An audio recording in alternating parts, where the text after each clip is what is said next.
I don't think for 1 second John Jones is scared physically of Tom Aspinall. So stupid. But is it fair to say he might be very scared of Tom Aspinall is fucking sick. Tom Aspinall is a great fighter, and he's a dangerous dude. Is he scared for the coverage we've seen so far? Yeah, right. Well, we've seen him because he hasn't. His fights are not very long. Buddy, 10 minutes total in the octagon. But clearly Tom Aspinall is a very high talent heavyweight. From what we've seen so far, yes. Is it fair to maybe speculate that John Jones is scared of what a Tom Aspinall fight can do to his legacy? I don't think John Jones is scared of Tom Aspinall. I don't think John Jones is scared of any man. What I think is he potentially scared of, at this point in his career, to go out on, because it'll, by all accounts, probably be his last fight, or should be his last fight if he were to come back and do his it. Last fight.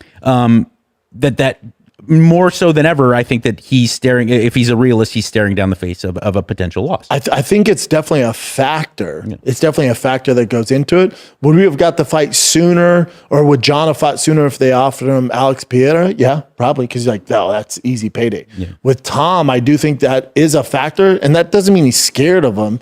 It just means maybe he wants a little more time. Maybe he wants, with all this, it works to John's benefit, where Tom fights twice now before they fight. Yeah. So Tom's going to fight an Alex Pereira. He's going to fight a Francis Ngannou. Maybe fight Cyril Gane. Maybe fights Almeida. So John gets a little more tape on the guy. Because, right, we don't know much about Tom. I think he's fantastic. I think he's the most well-rounded heavyweight in the world. I do think he's the best heavyweight in the world. But it's based off what? 15 minutes of fighting, 12 minutes. 10 minutes of inside the octagon, not fighting very good competition. Well, compared to John Jones. What's that dude? What's that guy he just beat? Not Volkov. Curtis Blades? No, the Russian fella that he... Sergey Pavlovich? Sergey Pavlovich. Pavlovich is a very high-level heavyweight. Is he? Compared to what? In his other fights, I watch him, I'm like, that guy could... He's good right now. The heavyweight division... Compared to the other heavyweight. So Pavlovich, right. If you go 10 years ago, not a top 10 guy. Yeah. Maybe not even top 15. Yeah. Now, for the current being in the it's so thin there, he's ranked top 5. But again, what sucks is Tom was born the year he was born. Yeah. Because if Tom was born, 5-10 years earlier, he's in the heyday of heavyweights and he's competing with the best. It just so happens that his number one, guy that he needs to take the throne from is at the tail end of his career. He has all these legal issues. So in order for Tom to get that respect that he needs to be the top dog, he's dealing with this shit show. And it's not Tom's fault. And Tom's literally like, dude, I want to fight as often as I can. I genuinely feel bad for the guy. It's not his fault. Yeah, it's not his fault. 2 years in your prime of just kind of like not know. I feel so bad for that. I feel bad for him. It's not his fault, but also you also waited for John. Yeah. So John's fucking batshit crazy, and we saw what happened with Chandler. He's basically Michael Chandler of the heavyweight division. Yeah. Hey, buddy, if you make a living fighting, this guy's a wild card. Connor's a wild card. Literally, you're talking about the two craziest fucking outliers in the sport, Connor and John Jones, and you're banking on those fucking guys? Wait a second, though. Wait. Fight, dude. Fight. I don't think you can compare him with Michael Chandler. There's obvious similarities, but I think the situation for Tom Aspinall was far worse because he was the sitting interim champion the whole time, and the other guy who was potentially the guy who was controversially looked at as another champion made him wait.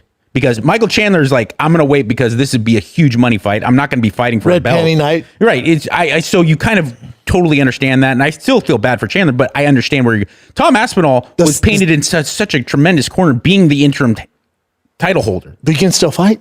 He could. No. But you can still fight. But hear me out that it does make the stakes for him. And also the circumstances were a lot more dire for a man who, he's like, okay, I have the belt. I've pretty much fucked up everybody else.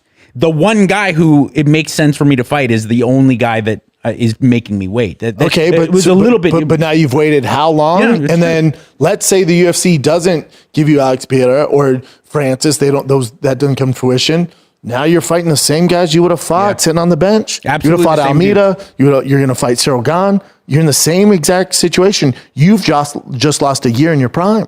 Here's one thing, though, I wanted to talk about where I think like this is what leads me to believe so strongly that we have no idea what's really going on.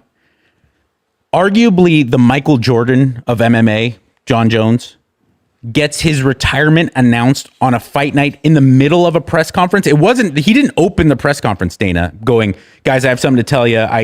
He wasn't going to say something. Someone asked him a question.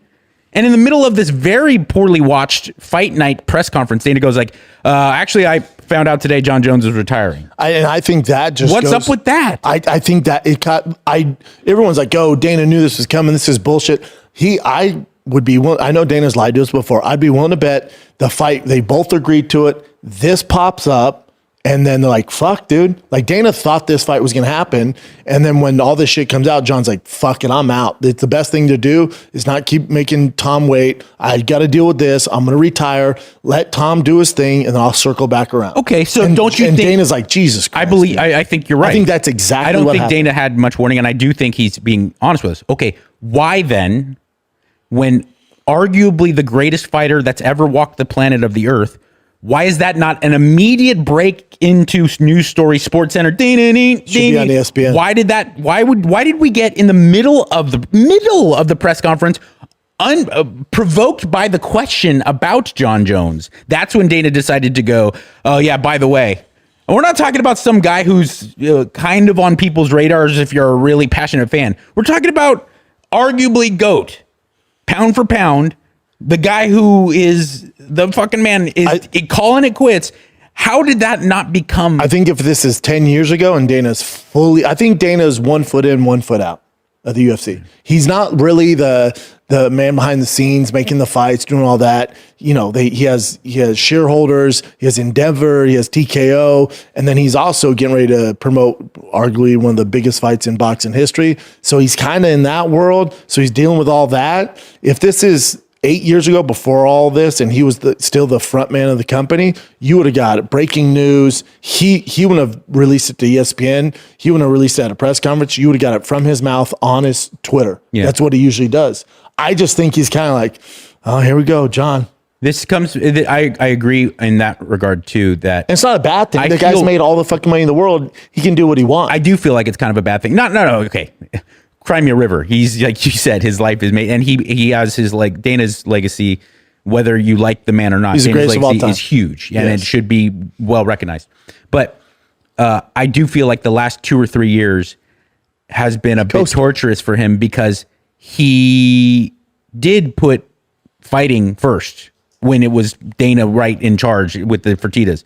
Since the Endeavor kind of takeover, you can see, like, he's kind of painted into a corner where there's like 4 or 5 things that come before putting on quality fights. Slap Fight was his baby for a long time. That kind of went away. Now it's this TKO with boxing and that Al Sheikh in the fucking Middle East. You know, that's just, I get it, dude. Yeah. I get it. You get busy, and then that thing give you your platform. He's made all the money, and not that he's not still passionate about it, but he's like, I've kind of done it, man. Yeah. He's like, this new boxing endeavor is pretty cool. I'm, supposed to promote Canelo and Terrence Crawford. Like, I'm going to focus on that, man. Right. I get it.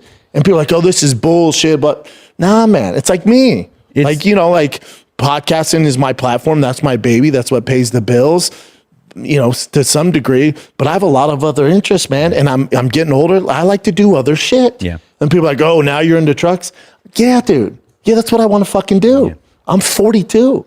I do where the fuck I want. By the way, again, I took some plaque and everything, but I stuck up for this man. It's America. If you want to criticize Mr. Schaub or whatever comedian or podcast, it's your business. But I get pissy when it's totally baseless, and I go, and I know the real truth. And I went on a rant about people talking about your lack of self-awareness. I go, that's not true. If you want to criticize Brendan, that's your business. Don't talk about lack of self-awareness. I know the reality.